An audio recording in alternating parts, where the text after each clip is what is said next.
آخری نبی حضرت محمد صلی اللہ علیہ وآلہ وسلم کی پیدائش سے قبل عرب میں کچھ ایسے واقعات رونما ہوئے جو اس بات کی طرف اشارہ کرتے تھے کہ اس سرزمین پر کوئی غیر معمولی واقعہ پیش آنے والا ہے۔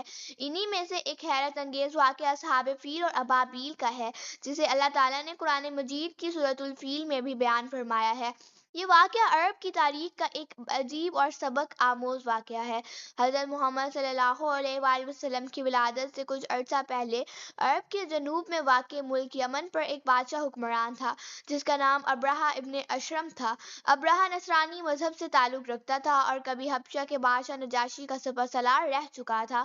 اس نے یمن کے بادشاہ ذونواس کو شکست دے کر خود کو نجاشی کا وفادار ثابت کیا، چنانچہ نجاشی نے اسے یمن کی حکومت دے دی۔ جب ابرہہ کو معلوم ہوا کہ عرب کے لوگ کعبہ شریف کو نہایت مقدس سمجھتے ہیں اور دور دراز علاقوں سے زیارت کے لیے مکہ مکرمہ آتے ہیں، تو اس نے حسد اور تکبر میں آ کر یمن کے دارالحکومت صنعاء میں ایک عظیم الشان گرجا تعمیر کروایا۔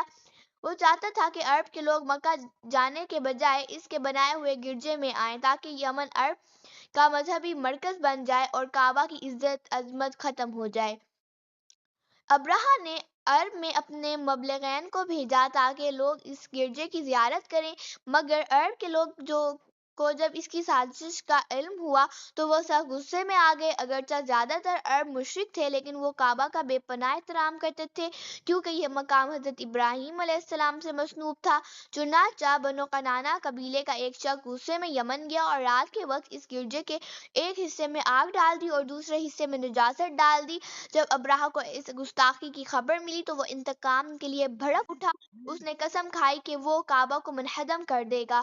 ابرہہ نے حبشہ کے بادشاہ نجاشی سے مدد طلب کی اور ہاتھیوں کا ایک بڑا لشکر تیار کیا۔ وہ اپنی فوج کے ساتھ یمن سے روانہ ہوا تاکہ کعبہ کو گرا کر اس کی جگہ اپنے گرجے کو مقدس ثابت کرے۔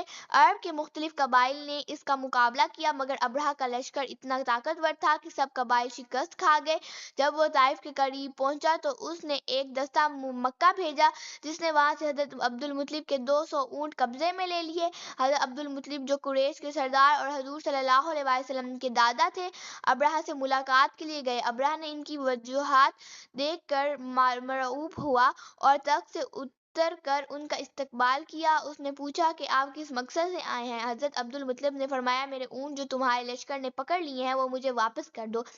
ابرہہ نے حیرت سے کہا، میں سمجھا تھا تم ایک باعزت اور بہادر شخص ہو لیکن تم اپنے اونٹوں کی بات کرنے آئے ہو جبکہ میں تمہارے کعبے کو گرانے آیا ہوں۔ حضرت عبدالمطلب نے جواب دیا، میں اپنے اونٹوں کا مالک ہوں، ان کی فکر مجھے ہے، کعبہ اللہ کا گھر ہے، وہ خود اپنے گھر کی حفاظت کرے گا۔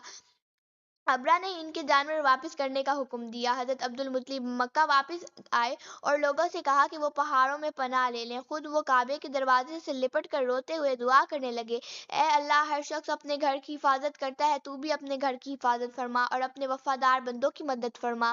اگلی صبح ابرہہ نے اپنے لشکر کے ساتھ کعبہ کی طرف پیش قدمی کی۔